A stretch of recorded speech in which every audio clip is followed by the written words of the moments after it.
Hello, everybody. Jesse SChreck here with Missions Incorporated, the podcast of Practical Missions Cohort, a ministry focused exclusively here in the country of Italy to evangelize the lost, make disciples of Jesus Christ, and plant biblical, healthy churches here in this land. Today is episode number 332, I believe, and we're going to be doing a simple episode of question and answer.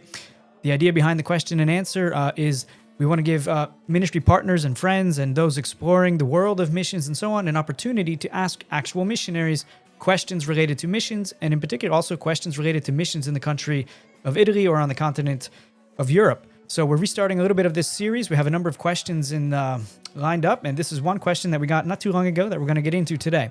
I'll run the intro, and we'll save our announcements and updates, which we have a few, I think 5 different things we wanted to share. We're going to do that today at the end of the episode, so if you're a ministry partner and friend, go ahead and stick around till the end, and you'll get to hear some of the latest, as well as some opportunities.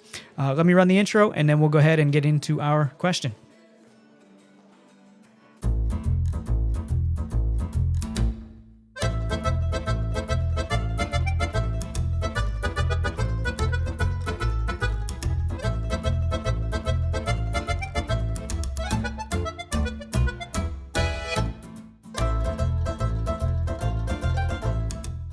All right, thanks again for joining us. If this is your first time, my name is Jesse SChreck, and I'm a missionary here in the country of Italy full-time since 2007, supported by partners in the ministry and churches together laboring with us to reach more folks and see more disciples made here in this country, more biblical churches established as we do our small part in helping to disciple the nation of Italy.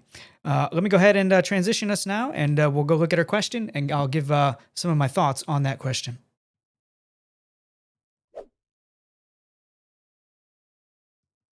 Okay, missionary Q&A. Our question for today is, what do you say to those who might say that Italy already has the gospel?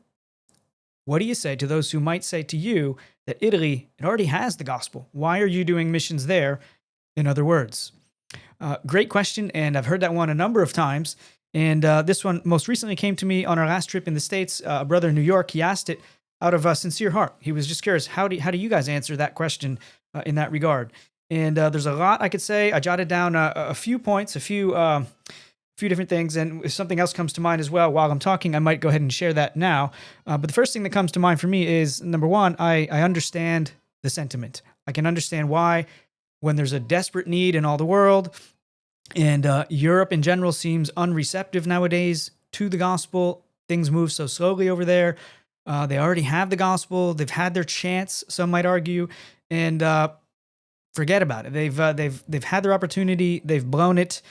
Go to the places that are a little bit more receptive today, and hope the best for them. But time is running short. This might be the typical understanding. So I can understand why people might say that. I can understand, I think, where they're coming from.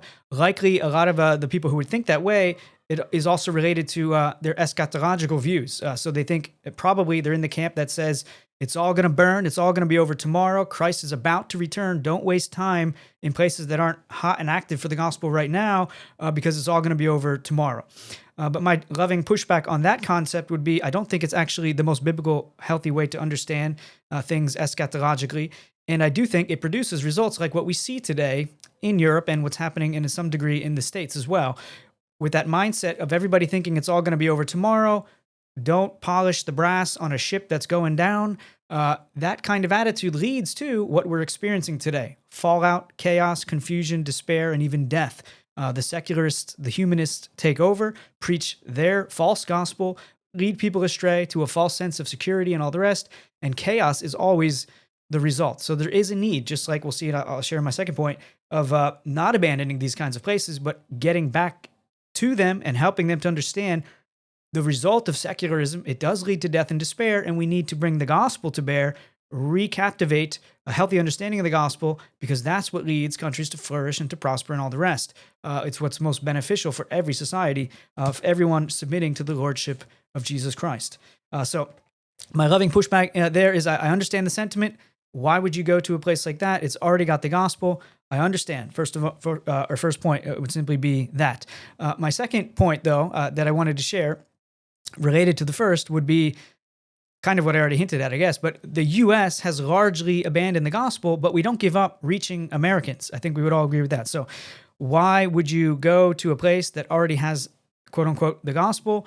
Well, we go to our brothers and sisters next door to us. They're in the States. We don't give up on them, and they've had a chance to receive the gospel as well. But clearly, we don't give up evangelizing wherever God plants us, in the places where we are. We're to be salt. We're to be light. We're to bring the gospel to bear in every sphere of life, wherever we are.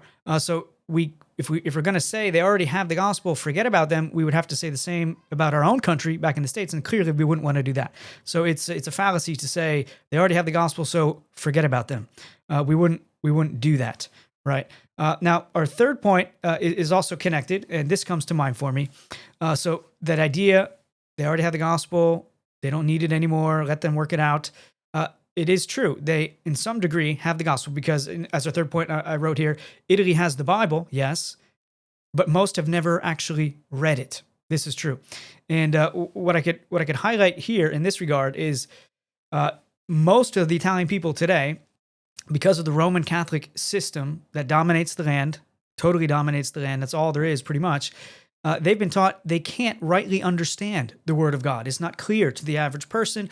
Only the priests can interpret it. Only the Roman Church can interpret it rightly, and they'll let you know what you need to know. And the problem with that is, as they discovered in the Reformation, the Bible says many things that contradict what the church, so-called church, says. And personally, I go as far as to say, just like the Apostle Paul, anyone who preaches another gospel other than the one that we have revealed to us in Scripture by the apostles and so on, anyone who preaches another gospel, anathema. Cursed be that individual.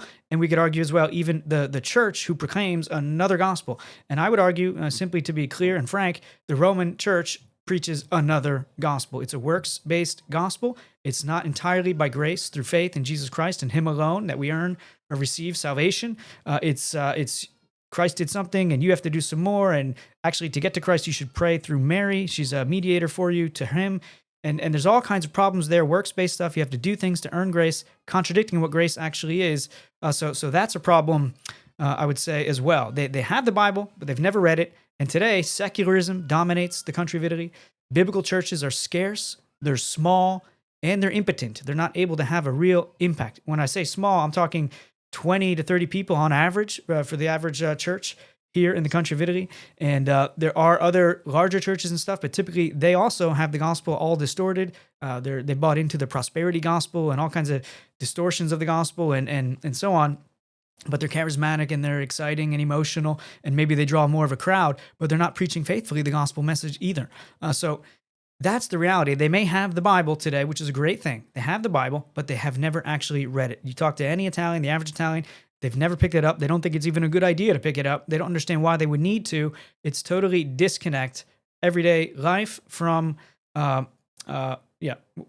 there's everyday life and then there's religious stuff over here once in a while, but they never actually blend in their mind. So there's a lot of problems with that. So number one, I understand the sentiment when you say they already have the gospel, they already had their chance. I think it's wrong though. The U.S. has abandoned the gospel. We don't give up on them, right? Italy, they have the Bible, but they've never read it. Secularism dominates. These are the thoughts that I put down for today. The last one, though, I think it's noteworthy as well. There's tons of stuff going through my mind, even as I'm saying this. There's so much more I could say, but these are the points that I'll simply share with us today. But it is noteworthy. I want us to think about this. This is interesting when it comes to missions. Paul, he didn't go to small tribes, but he went to influential places who could themselves, as a result, export the gospel or send missionaries as well to more places to reach more influential places and so on. Now, this is interesting, and I do think it kind of contradicts the average thought when it comes to missions today. Typically, still today, missions in the mind of the average American believer, for example, missions is in the tribes, the jungle, the Amazon, or dirt poor places. And I would argue missions is for every sphere of life. Missions is for every nation. Missions is to go to every tribe, nation, tongue, all the world for sure.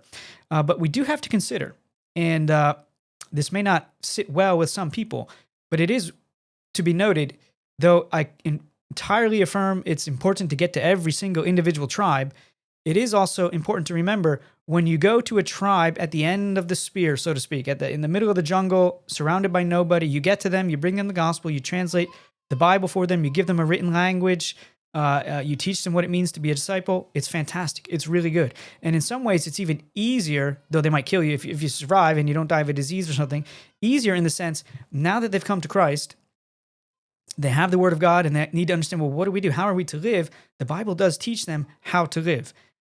God's law word is sufficient to teach man how to flourish in this world, to faithfully live under the lordship of Jesus Christ and to bear fruit, to be fruitful and multiply, all these kinds of things. And they can have a very well-functioning society in some degree, much better than many of us in the West now with all the confusion, chaos, and distorted understandings and so on, where you got to break down idolatry and all this kind of stuff and get people to think biblically. But the thing I wanted to mention in this simple point is, the reality, though, is when you reach that tribe, at the end of the day, it's a dead-end street in a certain sense. They are not going to be going to anybody else afterwards to take the gospel there. They don't have the resources, most likely. There's nobody even near them that they could get to. Maybe there's some other little tribes they could do, which is important. But they're not going to have a large impact, we could say. Now, Paul, for example, let's look at this. In 1 Thessalonians chapter 1, verse 8, we read this, him going to the folks there in Macedonia. For not only has the word of the Lord sounded forth from you in Macedonia and Achaia, but your faith in God has gone forth everywhere, so that we need not say anything. The Apostle Paul was very thrilled when writing to the Thessalonians to see how the word from them had gone forth. That's the idea. That's the design. And it is noteworthy Paul was seemingly going to influential places that would be able to do just that. They had resources, they had numbers, they had people, and ability to bring the gospel to other places. This also comes to mind for me that Christ, when he came in the fullness of time, just the right time. The Roman pact of peace was there. They were established for the gospel already in advance, perfectly in God's providence. The Roman road system, so the gospel could come at just the right time. Christ could come, the gospel and the apostles could go forth and explode around the world and expand the kingdom of God in that way. So there's much to be said here in that regard as well. But just in summary, why would you say that missions is for Italy? Don't they already have the gospel? Don't they already have the Bible? Yes, they have the Bible, but they don't understand the gospel. They don't know how to read the Bible. They've never been taught properly the Bible and the gospel. They don't know how to live actually the Christian life. So they're actually extremely lost. In short, that's why we still go to Italy. That's why Italy needs to be reached. And I would argue, as I mentioned in our final point, I do think Italy is actually a very key and influential place when it is reached, when it is properly discipled, and they have to decide, what do we do with all these Roman churches literally in every single town and village? Do we burn them down? Do we knock them down? Do we repurpose them? Do we remove all the idolatrous stuff within them? Or do we build right next to them and use those as monuments to remember never to go back to that system and so on?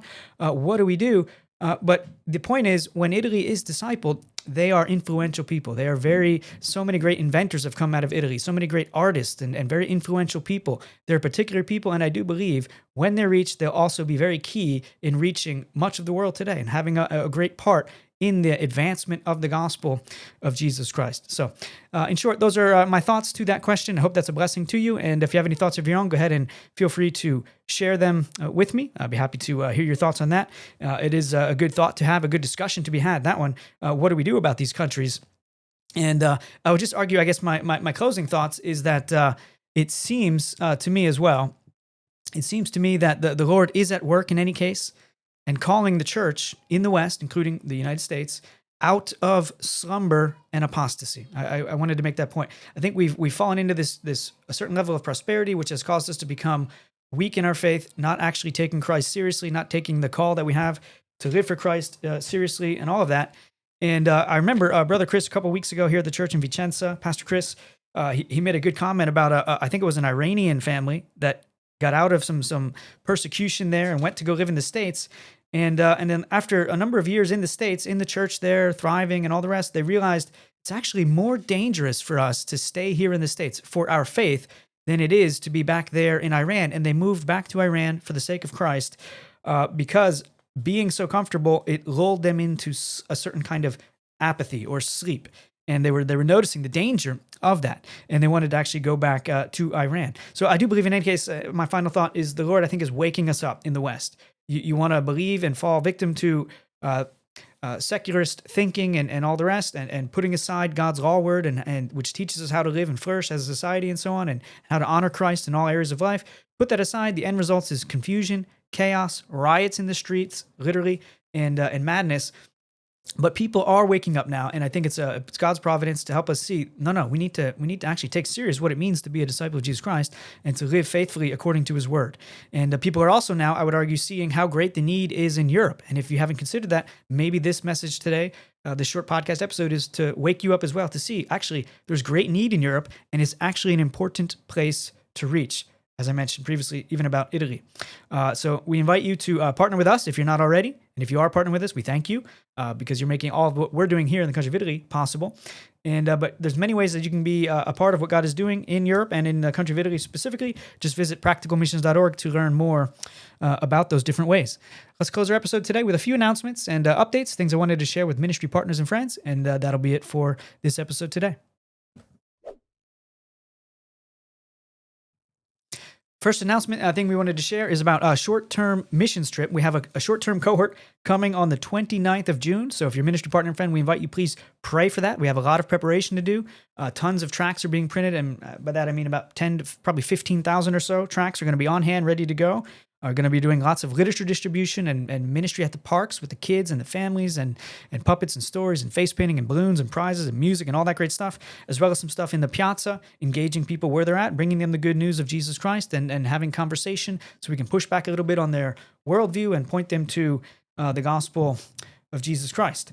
So we invite you to pray about that, pray for that. And lastly, just consider next year as well, you could join in on a trip of your own. Start thinking about it now, though, because spaces are limited. And I do believe next year we're going to be picking up again, finally getting things going like they should be. We're hoping to have at least 2 groups next summer, maybe a third one, which would be a sports camp, which we're going to check out this week as well. Our friends of Vicenza are doing a sports camp, and we're going to go learn how they do it. So maybe we'll have 2 evangelism groups and maybe 1 sport camp thing that we can put on here in our town as well. So again, pray for that. And secondly, check it out and consider already now, and you can go and apply and start making plans for next summer to come yourself and be part of that. A second thing we wanted to share, this is a personal note for our son, support a missionary kid. So we have a page at buymeacoffee.com. The link will be in the show notes of this episode. But we realized our son has some opportunities this summer.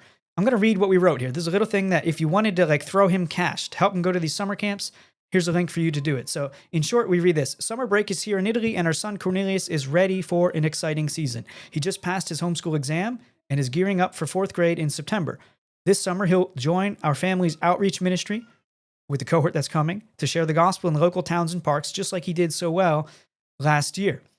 To make this summer unforgettable, we've enrolled Cornelius in 2 weeks of sport camps with his basketball club at Favaro Basket, $100 per week. He's also been invited to join a friend for sailboat courses near the Venice Lagoon, which is a unique opportunity to learn and grow. The cost of that is €180, I believe. So you can support Cornelius and help him to thrive this summer. Please consider sponsoring his sports camps, $100 per week, plus the $180 for the sailing one. And you can contribute to that. So every gift brings joy and opens doors for a missionary kid. Click below to donate and share this post to spread the word. Thank you for praying and partnering with us. All right, so I just wanted to share that. If you feel inclined that you'd like to support a missionary kid and help fund some of his summer activities where he's out with the other kids and families and so on, shining for Christ and experiencing new things, feel free to reach out to us or follow the link in the show notes to go ahead and make a contribution. It would be like handing him cash. It's not a tax-deductible donation through the mission or anything like that. It's just a way of, since we're not seeing each other in person, we're on the other side of the ocean and so on. It's a way, though, for you to hand him some cash to help pay for stuff like that. So we would appreciate that. For everyone who does contribute, little Cornelius, on the way to his homeschool exam, actually, he's a huge reader. It's unbelievable. But he's also now writing his own short little stories. And he wrote this one here called The Adventures of Nimble Joe. And he put together this short story. And we're having a friend of ours from the island of Murano, who is an artist. They're going to be doing the images for us for the book.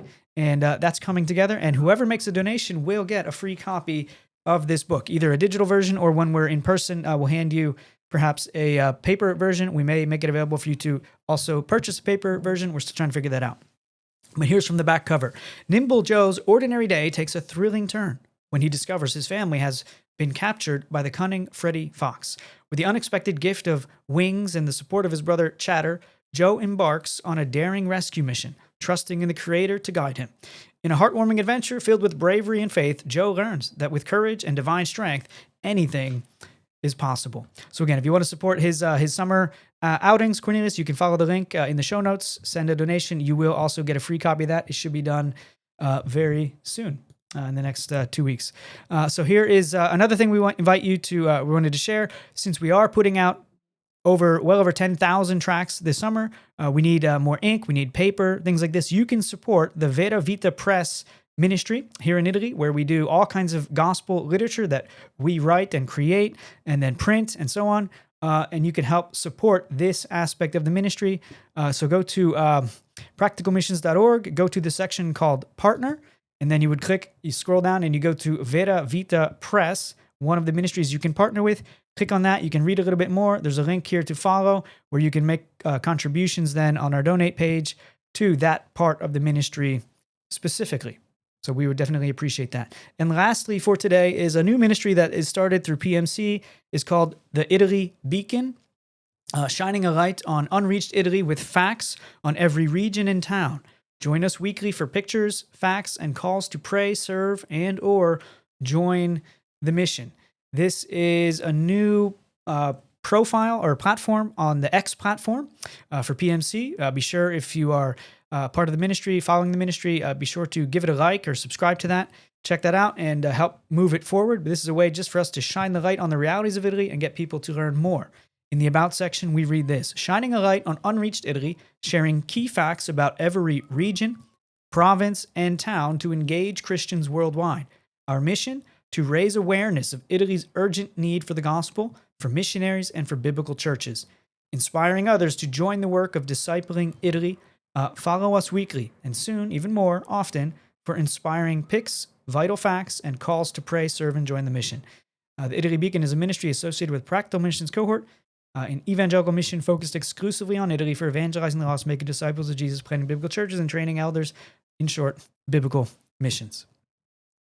And here's just one example, a town that we stopped at on the way back from Cornelius' homeschool exam, Sirmione. We stopped there. So we decided, why don't we talk about that town? It's another unreached town, another town with real people, just like you and me, who have never heard the gospel in all their life and have very few evangelical believers near them to ever reach them. So we just share a few facts about this and where you can learn more about that particular town, a couple links, and then invite folks to pray. Okay, that's everything for today. Brothers and sisters, we shared a few updates. We shared that question with an answer. Hopefully we'll have some more questions coming soon as the Lord permits and we have time to get it all out there. If you wanted to stay in touch, in any case, you can follow me at The Italian Cohort, Practical Missions /the-Italian Cohort. We're on there most actively, sharing about everyday updates and different things and exhortations. You can follow me on X as well at Jesse SChreck. Sign up to receive our newsletter and email updates at practicalmissions.org. Partner, you can find a way to or pray, and you can find a way to get our updates that way. And if you haven't already, be sure to leave us a 5-star review at wherever you listen to podcasts. That would help others to learn about this ministry and also the ways that why Italy needs the gospel and how they can play a part, them and their church, to make that a reality. All right? That's everything for today, guys. Thanks again. God bless you, and hope to be putting out something new perhaps next week to keep this podcast moving forward. And thanks for all that you guys do. Thanks for your partnership, your love, and your support. God bless. Ciao, ciao.